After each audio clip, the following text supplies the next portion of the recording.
1945년 어느 날 팔레스타인 지역, 지금 전쟁이 있는 사해 바다 부근에 쿰란이라고 하는 언덕에 양을 끌고 갔던 목동이 양을 헤아려 보니 양이 한 마리가 없습니다. 그래서 찾다가 언덕에 작은 동굴이 있어 동굴 안을 컴컴한 데를 들여다보니까 깊이 있어서 들어가긴 뭐하고 먼저 돌멩이를 하나 들어서 던졌습니다. 그랬더니 쨍그랑 소리가 나고 이상해서 더 깊이 들어갔더니 그 안에는 항아리가 잔뜩 있었습니다. 그 항아리 속에는 가죽으로 말려진 가죽 두루마리가 많이 있었는데 그것이 뭔가 하고 밖으로 가지고 나와 보니 자기가 봤을 때는 별거 아닌 것처럼 보였던 것이죠. 양을 찾지 못하니까 이거라도 팔면 좀 양을 대신할 수 있을까 하고 골동품 가게에 가서 팔았더니 그 골동품 사장도 뭐 이런 걸 가져왔느냐고 헐값에 사고 그것을 진열해 놓았는데 어느 학자가 지나가다가 그것을 발견한 것입니다. 성경학자가 보니까 고대 히브리어로 기록되어져 있고 조금씩 읽어보니까 성경 내용과 비슷하여서 이것을 내게 팔라고 했더니 사장이 그건 뭐 그냥 가져가쇼라고 할 정도로 아무 가치도 모르고 그것을 싼 값에 넘겼습니다. 이 학자는 아무리 봐도 이것만 있을 것 같지 않아 주인에게 물었습니다. 이것 말고 더 있느냐? 없다. 그럼 이걸 누가 가져왔느냐? 어떤 허름하게 옷을 입었던 목동이 가져왔다. 그래서 그 목동을 수소문해서 그 목동을 앞세워서 다시 그 동굴에 찾아갔더니 그 동굴 안에는 항아리 속에 그 두루마리 가죽으로 써져 있는 성경 사본이 잔뜩 들어 있었습니다. 그 사본은 무엇인가 하면 예수님이 태어나시기 전부터 있었던 구약의 모세 오경부터 성경을 손으로 옮겨 쓴 그러한 가죽 성경입니다. 그러니까 이것이 발견되기 전에는 맞소라라고 하는 사본이 있었는데 그것과 비교했을 때도 더 정확한 성경의 내용이었던 것이죠. 지난번 영국에 갔을 때 영국 박물관에서는 가죽이 아니라 도자기를 구워서 도자기에다가 글을 써놓은 곳이 있습니다. 그러니까 도자기에다가 찰흙에다 글을 새겨서 종이가 없던 시대라 찰흙에다가 새겨서 구워놓고 그것을 이제 읽는. 근데 그것이 불과 우리 주먹 2개밖에 되지 않는데 영국 박물관에서 그것을 보관하고 그것을 누가 팔라고 했을 때의 가격을 예측을 해봤는데 그 가격이 천문학적인 숫자였습니다. 영국 박물관에서 그것을 몇 천억을 줘도 팔지 않는다는 것입니다.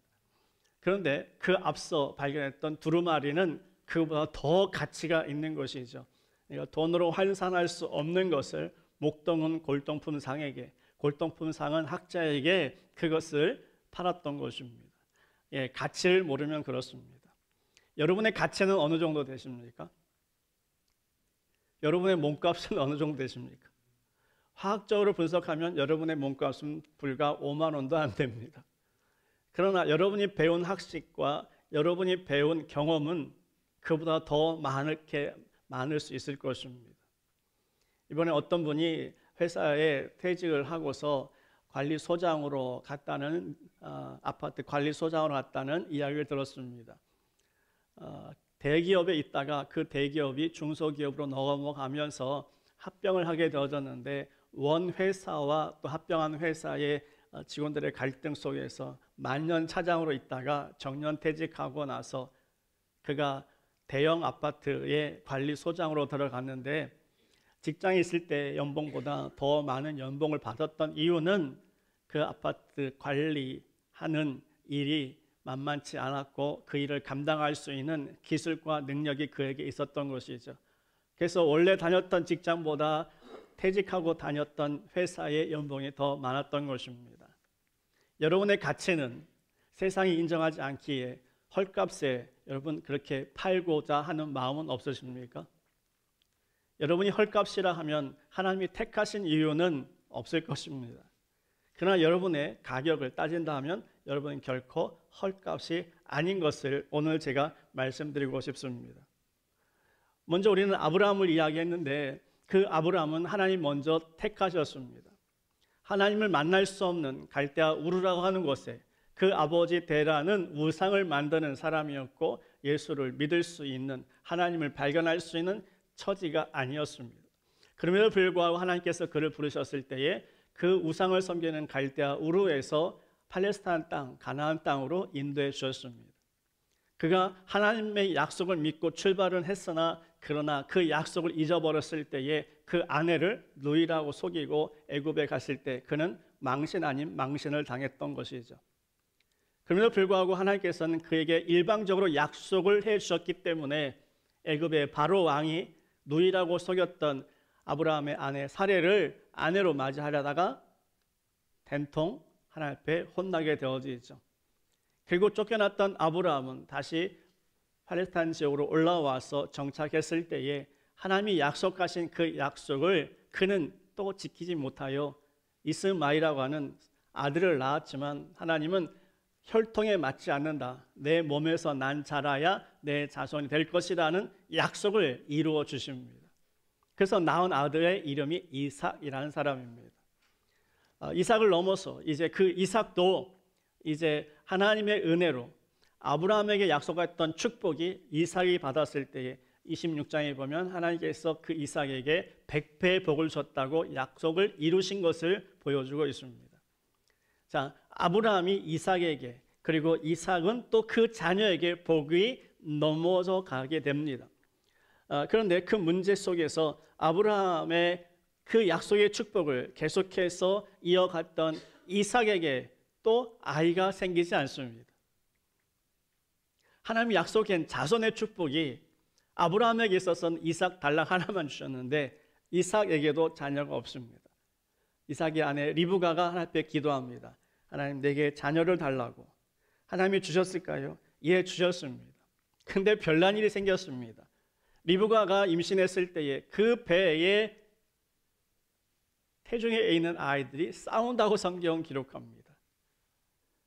예, 아이가 자라면 배에서 발기질하는 것을 느낄 수 있습니다. 어느 정도 이제 출산이 가까우면 아이가 발로 차는 것을 느끼고 산모는 힘들어할 때도 있고 그것을 또한 신기하게 생각하게 되어지죠. 그런데 이 아이가 쌍둥이입니다. 뱃속의 아이가 쌍둥이라 서로가 싸우니 다투니 서로가 발기질하니 그 엄마의 배가 어떻겠습니까? 아마 임신을 경험해 보신 분들은 아마 아실 것 같습니다. 저는 모르겠습니다. 아내의 배에 손을 댔을 때에 살짝 오는 느낌만 알았지 배에서 발을 찬다, 아이들이 싸운다, 그것은 어떤 느낌인지 모르겠는데 리브가는 하나님 앞에 하소연합니다. 내가 이런 식으로는 살 수가 없습니다 라고 했을 때에 하나님께서 그에게 하시는 말씀이 무엇인지 아십니까? 내 뱃속에 두 민족이 있다. 두 민족이 내 몸속에 있는 동안 다투고 한 민족이 다른 민족을 압도할 것이다. 그러면서 하시는 말씀이 형이 동생을 섬길 것이다. 형이 동생을 섬긴다고 말씀하십니다. 그리고 나서 시간이 되었을 때에 쌍둥이가 태어났습니다. 첫째가 나옵니다. 색깔이 벌겋습니다. 얼굴이 벌겋습니다. 그리고 몸에는 털이 많다고 합니다. 그래서 그 이름을 털복숭이 에서라고 지은 것입니다. 에서의 뜻이요? 털복숭이입니다. 근데 둘째는 더 별난 놈입니다. 그 뱃속에서 싸웠던 놈이 서로 먼저 나가려고 했던 것 같습니다. 상상도 못할 일인데 지어낸 이야기 같은데 성경 우리가 정확하게 믿고 하나님이 기록하신 것으로 믿는다 했을 때에 그 아이가 형의 뒤꿈치를 잡고 따라 나옵니다. 신생아의 악력이 얼마나 센지 아십니까? 가능한 일이라는 말입니다. 갓 태어난 아이들이 뭔가를 잡았을 때 놓지 않으려고 하는 이 악력은 성인들이 턱걸이 하는 것보다 더 강한 힘이 있습니다. 그러니까 이것은 만들어낸 이야기가 아니란 이야기죠. 형 에서의 뒤꿈치를 잡고 나온 야곱, 그것은 뒤꿈치를 잡았다. 발 뒤꿈치라는 이름의 야곱입니다. 이 둘이 자랐을 때에, 이제 태어났고 자랐을 때 그 아버지의 나이 이삭의 나이도 60이 넘고, 이제 그들이 결혼할 때가 되었을 때에 그들은, 형은 밖에서 활동하는 것을 좋아했고 사냥하는 것을 좋아했습니다. 가축을 잡아오면 직접 요리를 해서 그것을 그 부모에게 대접을 했습니다. 누가 좋아했을까요? 특별히 그 아버지가 좋아했습니다. 장자가 밖에 나가서 사냥을 하고 온 것을 요리를 해줬을 때에 그 음식의 맛은 탁월했던 것 같습니다. 근데 작은 야곱은 늘 얌전해서 엄마 곁에서 심부름하는 그런 착한 아이였던 것 같습니다. 그러니까 아버지 이삭은 형 에서를 좋아했겠지만, 그러나 어머니 리브가는 늘 집안일을 돕는 야곱을 좋아했을 것입니다. 장난만 좋아한다고 하면 야곱이 억울했을 텐데, 그래도 야곱은 엄마가 그를 좋아해서 위로가 되어지지 않았을까 생각되어집니다. 어느 날 야곱이 죽을 쓰고 있습니다. 죽이라는 것은 색깔이 빨개서 우리나라 성경은 팥죽이라고 표현되어지는데, 아무튼 죽을 쓰고 있을 때에 에서가 밖에서 식사 때가 한참 지난 시기에 들어와서 배가 고파 허덕입니다. 먹을 것을 찾습니다. 근데 주방에서 팥죽을 끓이고 있는 동생을 보면서 그는 형의 권위로서 뭐라고 해야 될까요? 야, 나 배고프니까 그 한 거 갖고 와봐 하면 되지 않겠습니까? 그런데 그 붉은 죽을 내게 좀 다오, 내가 배고파 죽겠다. 그가 붉은 사람이라고 한 이유도 아마 여기에서 연관됐을 것이라고 학자들이 이야기하는데요. 형의 장자의 권리를 전혀 생각하지 못하고 사정을 하고 있습니다. 저도 예전에 동생들한테 뭔가를 부탁할 때 그랬던 것 같습니다. 부탁할 때는 강제적으로 하면 도리어 라면을 끓일 때 그렇지 않습니까? 라면 먹을 거야? 아니, 안 먹어. 너만 먹어. 근데 그 냄새가 어때요? 한 젓가락 빼먹다가 형이고 누구 뭐 없어요. 미리 얘기했으면 괜찮은데, 야곱도 형이 그렇게 하는 것에 대한 야가 빠진 속셈으로 그 형의 장자 권리를 빼앗으려고 합니다. 배고파 죽겠다고 하는 그 형에게 장자의 권리가 무슨 소용이 있는가라고 하는 것에 미끼를 던집니다. 혹시 형이 그 장자권을 내게 주면 내가 죽 한 그릇 줄게.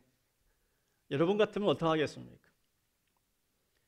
내가 이거 주면, 라면 끓여주면 오늘부터 내가 형이다 라고 하면 여러분 어떻게 할까요?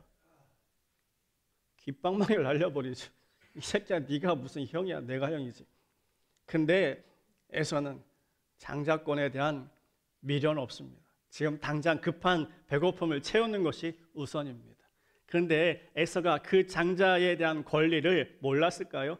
알았습니다. 알고 있음에도 불구하고 당장 배고픔에 그 장자권을 넘깁니다. 야곱이 이야기합니다. 맹세하라고. 맹세합니다. 나의 장자권은 이제부터 야곱에게 준다 맹세해버립니다. 그리고 죽 한 그릇 먹고 그 장자권을 팔아버렸습니다. 성경은 뭐라 이야기하냐면 에서가 장자의 명분을 가볍게 여겼다라고 기록하고 있습니다. 장자권은 그런 것이 아닙니다. 죽 한 그릇에 넘길 그런 것이 아닙니다. 이 장자권은 하나님이 약속하신 약속의 축복입니다. 그 약속의 축복을 아브라함이 받았고 이삭이 받았고 그것을 에서가 받아야 되는데 그것을 가볍게 여겼다 하는 것은 그에게 문제가 있는 것이죠. 그 문제는 확산되어져서 그가 결혼할 즈음에 어떻게 결혼했는가. 오늘날 우리 성도들 가운데도 자녀들이 결혼한다 할 때에 가장 먼저 묻는 것이, 또 우리 자녀들이 가장 먼저 기준을 삼는 것이 뭔가요? 교회 다니냐? 교회 다니지 않는 사람과 교제할 때 우리 자녀들은 참 불안해합니다. 다른 것은 다 좋은데 교회만 안 다닌다. 그래서 더 걱정하는 친구들이 많이 있습니다. 에서도 이방 여인과 결혼했습니다. 그래서 성경에 보니까 이삭과 리브가의 마음이 근심이 되었다라고 26장 34절 35절의 말씀에 보면 이방인과 결혼했을 때에 근심했다 했습니다. 오늘날도 우리들이 자녀들이 결혼했는데 믿지 않는 자녀들과 결혼했을 때 문제가 드러나게 되어집니다. 주일 성수하는 것, 헌금하는 것, 그 모든 것이 그들에게 있어서는 쉽지 않은 것이죠. 이 시대에도 이삭과 리브가에 있어서 에서의 부인들 한둘이 아니고 둘이나 있는데 그들이 마음에 근심이 되었다고 하는 것은 에서에 있어서 장자권에 대한 생각을 하지 않고 그것을 팥죽에 팔아 넘겼던 그 마음 속에 이방 여인과 살았던 문제가 그 부모에게 근심이 되었던 것입니다. 자, 그런데 오늘 1절에 보니까 이삭이 나이 많아졌습니다. 예, 자녀들이 결혼도 하고 60의 아이들 낳아서 그 아이들이 이제 결혼했으니까 에서와 야곱이 결혼했으니까 이제 이삭의 나이도 많아졌습니다. 눈이 어두워집니다. 예, 나이 들면 눈이 가장 먼저 어두워지는데 오늘처럼 이 안경이 있는 것이 아니기 때문에 사람 분별할 수도 없을 정도로 눈이 많이 어두워졌습니다. 그저 목소리나 듣고 분별할 정도입니다. 그런데 이삭이 나이 많아 눈이 어두워 잘 보이지 않을 때에 맏아들 에서를 불러 말합니다. 이제 내가 나이 많아 죽을지 모르니 나를 위해서 네가 나가서 사냥을 해서 맛있는 요리를 해주면 그 요리를 먹고 내가 너에게 복을 빌어주겠다라고 이야기합니다. 에서는 사냥 도구를 챙겨서 밖으로 나갔겠죠. 근데 그 둘이 하는 이야기를 누가 들었는가 하면 그 엄마 리브가가 듣습니다. 축복을 준다고 하는 이 장자 축복권에 대한 에서는 그것을 소홀히 했지만 그 어머니 리브가는 그 축복권을 소홀히 생각하지 않았기에 그 축복권을 자기가 사랑하는 첫째보다 둘째가 갖기를 원합니다. 그래서 리브가는 야곱을 부르겠지요. 그리고 사정 이야기합니다. 내 아버지가 형에게 마지막 축복한다고 하는데 그래서 형이 지금 나갔다. 내가 요리를 해줄 테니까 너희 아버지가 좋아하는 음식을 만들어 줄 테니까 너는 그것을 가지고 가서 아버지에게 대접을 하고 아버지에게 축복을 받으라. 야곱이 어떻게 했을까요? 엄마 무슨 소리야? 내가 그러다가 저주를 받으면 어떡해? 축복은커녕 저주받으면 어떡해? 했을 때 그 리브가는 이렇게 이야기합니다. 그 저주는 내가 받을게. 내가 받을게. 야곱이 이삭 앞에 섰을 때에 이삭은 조금의 의심을 합니다. 너무 빨리 들어왔거든요. 말한 지 얼마 되지 않았는데 벌써 음식을 가지고 온 에서가 왔다는 것이 믿어지지 않거든요. 그런데 목소리를 들어보니 목소리는 어떻습니까? 아무리 굵게 한다 할지라도 에서의 목소리는 아니고 야곱의 목소리 같은데 손을 만져보니 염소털을 붙여서 털 복숭이였던 그 에서를 위장한 야곱을 그냥 에서로 인정했던 것입니다. 복을 빌어줍니다. 어떤 복일까요? 아브라함이 하나님께 받았던 약속의 복, 또 아브라함이 이삭에게 약속의 복을 빌어주었던 것처럼 하나님께서 이루시는 복을 쏟아붓습니다.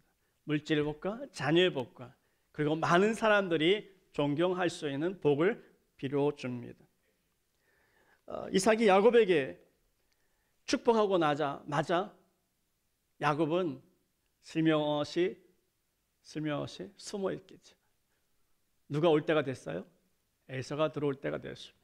짐승을 잡아왔습니다. 신나게 요리를 합니다. 그리고 요리를 해서 아버지한테 가져갔을 때에 그 이삭은 깜짝 놀랍니다. 아니 조금 전에 복을 받아간 놈이 누구냐? 너는 누구냐?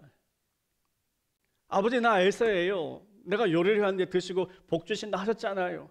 아니다. 조금 전에 누가 받아갔다 했을 때에 에서의 마음이 어땠을까요? 불과 같이 화가 났을 것입니다. 내가 받아야 되는데. 그랬을 때에 장자권에 대한 축복을 모르지 않았다는 말은 여기서 에서의 마음이 드러납니다. 아버지 남은 것이라도 좀 주세요. 야곱에게 다 주지 않고 남겨놓은 것이 있다면 내게 주세요. 남겨놓은 것이 없습니다. 축복은요 아낌없이 다 주는 것이기 때문에 남긴 것이 없습니다. 에서는 화가 났겠죠. 아무리 그래도 남은 것이 있기를 원했지만 이삭은 너를 위해서 남아 있겠느냐? 너를 생각해서 내가 부어줬는데 그것을 가로채 갔다 하면 내가 남교성은 없다 했을 때에, 슬픔에 잠겨 분노에 가득 차게 되어질 때에 그가 하는 이야기를 한번 들어보세요. 27장 41절로 45절에 아버지의 죽음을 애국할 때가 가까워지고 있다. 그때가 되면 내 동생 야곱을 내가 뭐 하겠다? 죽여버리겠다. 그럴 만합니다. 부모의 복을 받지 못한 형의 그 분노의 마음은 동생을 죽이고 싶은 마음이 생겼던 것입니다.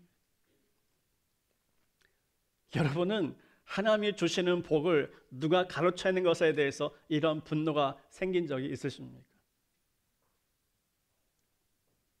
하나님이 주시는 복, 그래서 예배 끝나고 목사가 축도할 때에 그 축도를 어떻게 받고 계십니까? 혹시라도 형식적으로 받지는 않으십니까? 목사에게 기름 부으시고 여러분에게 나눠주는 그 복은 짧은 동일한 표현이지만 그것은 하나님이 하시는 약속이라는 말입니다.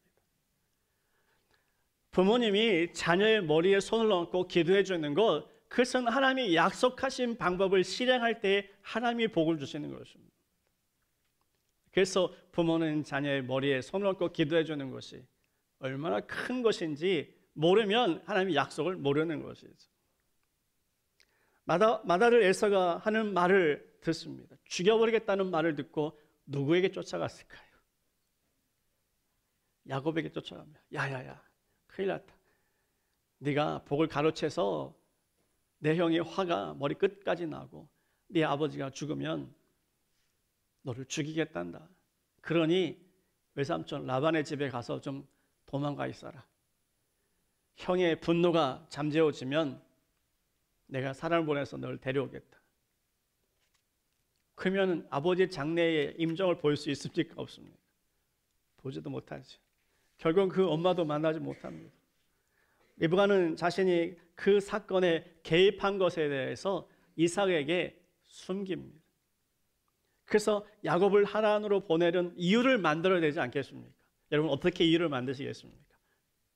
두 아들이 싸우면 둘 중에 하나는 죽을 텐데, 그래서 작은 아들을 자기 오라비 집에 보내면서 그 남편에게는 속이는데 그 속이는 이유 속에 명당한 명분이 있어야 되지 않겠습니까?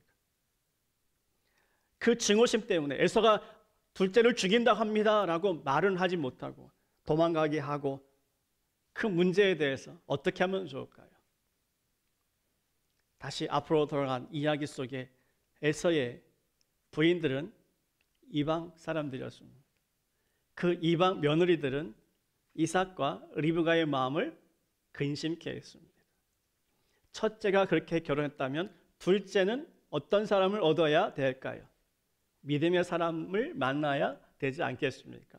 이삭에게 여보, 첫째 아들 에서가 이방 여인과 결혼해서 우리의 마음을 금식케 했는데 야곱은 그렇게 해서는 안 되지 않겠느냐? 그래서 내 오라비 집에 보내서 사촌들과 결혼하게 하겠다라고 하여 보내게 되어진 것입니다.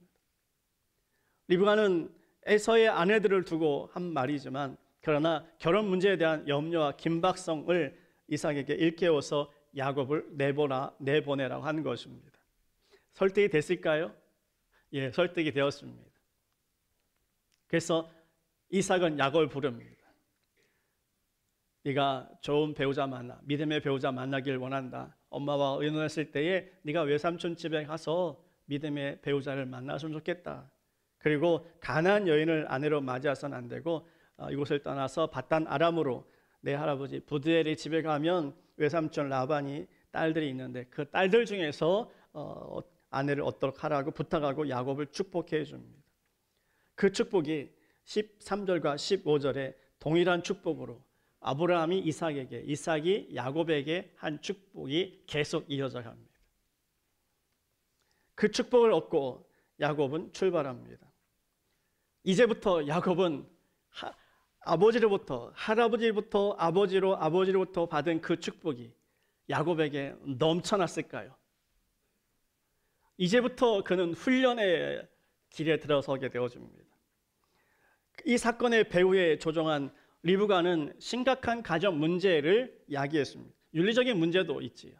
아버지를 속이고 또 장남을 속이는, 하나님의 뜻을 이루는 데 있어서 인간의 역할은 어디까지인지는 잘 모르겠습니다.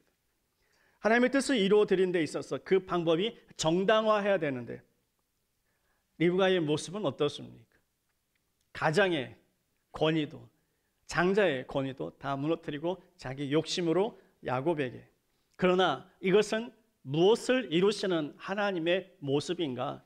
사람이 그렇게 했다 할지라도 처음에 태중의 아이들이 싸울 때 하나님이 뭐라 하셨습니까? 큰 자가 작은 자를 섬길 것이라 하는 하나님의 약속이 이루어지고 있는 것입니다.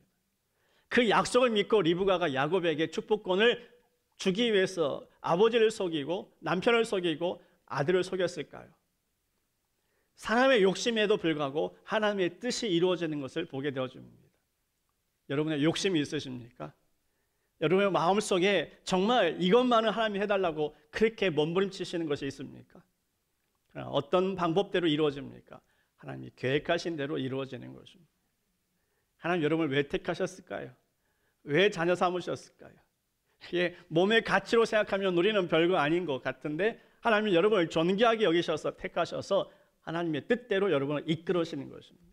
내 생각대로 내가 믿었다고 해서 복을 받는 것이 아니라 나는 훈련의 과정이 있다는 사실을 우리는 다시 한번 생각해 봐야 합니다.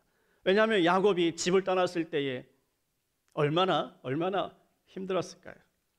부모를 떠나고 집을 떠났을 때에 거리가 1000km 이상 되어집니다.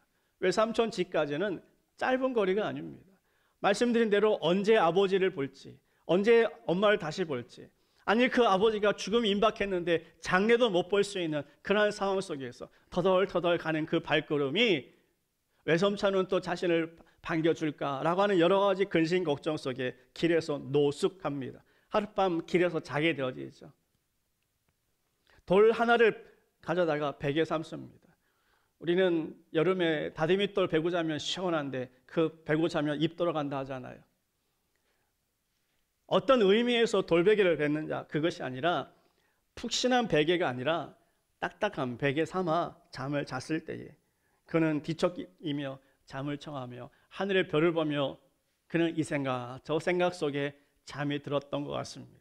꿈을 꾸게 되어집니다. 하늘에서 사닥다리가 내려와서 천사가 오르락 노락 하나님의 사자가 오르락 내리락 그가 두려워할 때에 그 오르락 내리락 하면서 누가 왔을까요?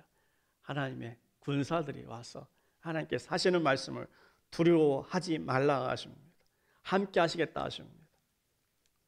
그가 정말 축복을 받고 출발했던 그 출발 첫 걸음이 그는 가장 어려운 난관에 처한 막막한 길이었지만 하나님이 그곳에 함께 하셨다는 사실을 우리에게 보여주고 있습니다.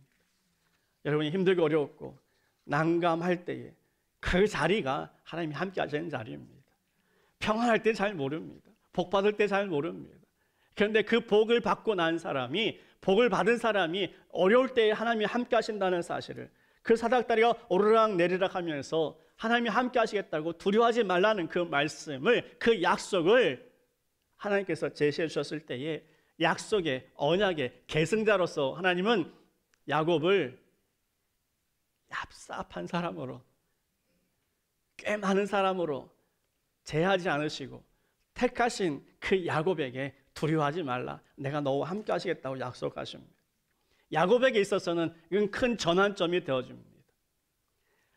내가 다시 돌아오게 되어진다고 하면 하나님 이 자리에 하나님의 성전을 세우겠다라고 약속합니다. 야곱은 착각에도 한참 착각하고 있습니다. 우리도 그렇게 기도하잖아요. 하나님 이것만 들어주시면 이번 기도만 응답해 주시면 내가 다 하겠습니다라고 하잖아요. 하나님은 그거 필요 없습니다. 하나님 내가 이번 문제가 해결하면 내가 진짜 하나님 위해서 그런 거짓말 많이 해보셨지요. 응답하셨음에도 불구하고 그것은 잊어버리고 우리는 살고 있지 않습니까? 하나님께서 우리에게 어려움을 주시고 그 힘든 일을 주셨을 때에 내가 약속하는 것을 기대하시고 응답하셨을까요? 아니요. 우리가 하나님 앞에 약속하는 것 잊어버리고 그걸 까맣게 잊어버릴 수밖에 없는 연약한 존재인 것을 아시는 하나님께서는 내가 하나님 앞에 뭐 해드리겠다고 성전 지어드리겠다고 그 약속보다 하나님은 더 많은 것을 예비해 놓았다는 사실을 우리가 경험할 수 있기를 간절히 소원합니다. 왜요?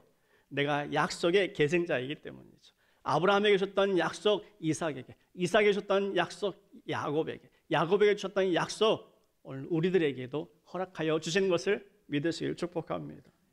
하나님께서는 아브라함의 하나님이십니다. 이삭의 하나님이신 것을 밝히시면서 내가 너를 약속의 계승자로 삼는다라고 오늘 본문을 말씀하고 있습니다.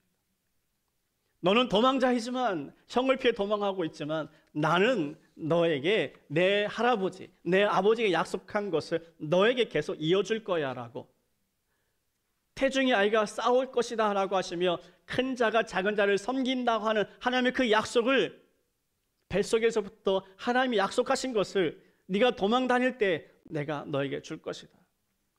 야곱은 그 약속을 믿고 돌에 기름을 붓습니다. 기름을 붓고 하나님 앞에 다시 한번 약속을 하는 것이죠. 야곱의 소원은 조건적이었지만 그러나 하나님은 그 조건 필요 없습니다. 여러분, 하나님을 믿으십니까? 필요한 것이 있습니까? 조건 내세우지 않기를 바랍니다. 하나님이 해 주실 줄 믿습니다. 하나님 이루실 줄 믿습니다. 하나님 이거 해주시면 내가 이거 할게, 그거 필요 없습니다. 예, 필요 없습니다. 야곱은 하나님 앞에 11조를 드리겠다고 하고 여러 가지 표합니다. 그러나 야곱은 무엇을 모릅니까? 언약의 계승자라는 사실만 기억하면 됩니다. 여러분, 하나님의 자녀라는 것을 기억하시면 됩니다.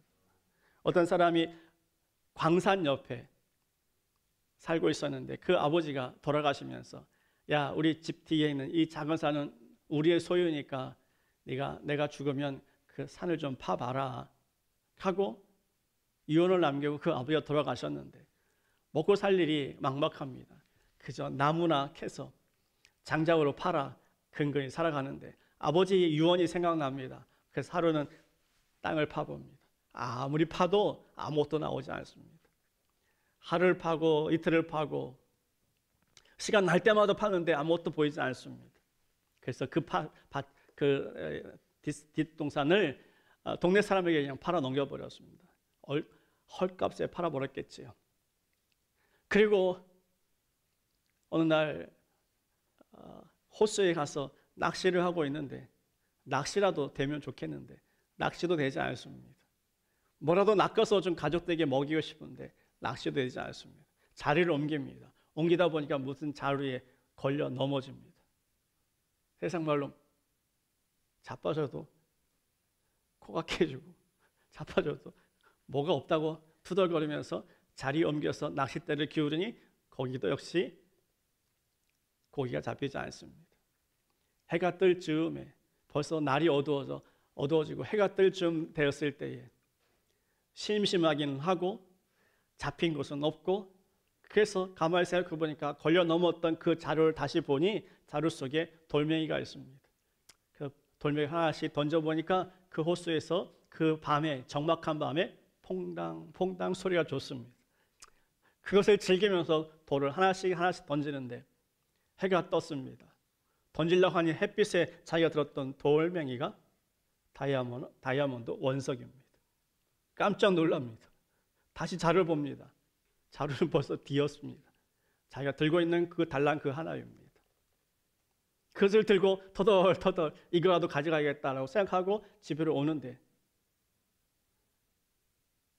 자기 뒷동산을 샀던 그 동네 동생이, 형님 이거라도 좀 받으시오 하면서 뭔가 툭 던져줍니다. 작은 자루입니다. 그 자루 속에 무엇이 있었을까요? 다이아몬드 원석이 있습니다. 형님, 내가 형님이 파던 자리 계속 파보니까 이틀 만에 너무 많이 쏟아져 나와서 내가 미안해서 형님께 좀 드리려고 가져왔습니다. 툭 던져주더랍니다. 그 사람 마음이 어땠을까요?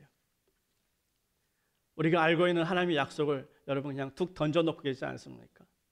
그냥 즐기려고 주일날 예배 참석하고 내 만족을 위해서 퐁당퐁당 하나씩 던지지는 않습니까?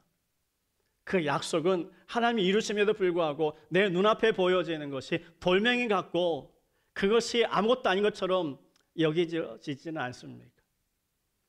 문제가 있습니다. 야곱도 아버지의 축복을 받고 갔을 때에 그는 길바닥에서 잘 수밖에 없었습니다. 그러나 그 자리에 함께 하셨던 하나님, 그때 하나님을 만나고 그는 인생의 전환점을 맞이하게 되어줍니다. 우리의 인생의 전환점은 바로 지금입니다. 바로 지금 여러분이 힘들고 어려운 일 속에 하나님 여러분 곁에 계시다는 사실을 경험하는 것이 가장 큰 축복입니다. 하나님이 함께 하시면요, 하나님이 약속을 이루십니다. 약속은 아브라함에게, 이삭에게만, 야곱에게만 주신 것이 아닙니다. 그 약속을 믿는 우리 모두에게도 주신 것입니다. 그 약속을 믿으세요. 그 약속을 믿고 기다려보세요. 아직 천국이 오지 않았잖아요. 아직 예수님이 오시지 않았잖아요. 해가 뜨니까 던져졌던 그 돌멩이가 다이아몬드 원석이라는 것을 발견했던 것처럼 주님이 다시 오셨을 때는 아이고 내가 예수 믿을 걸 후회하면 늦습니다. 지금 내가 예수 믿고 내가 지금 하늘의 사람으로서 합당한 삶을 살 때에 여러분의 인생 속에 하나님이 역사하신다는 사실을 경험하시길 주의 이름으로 축원을 드립니다. 기도하겠습니다.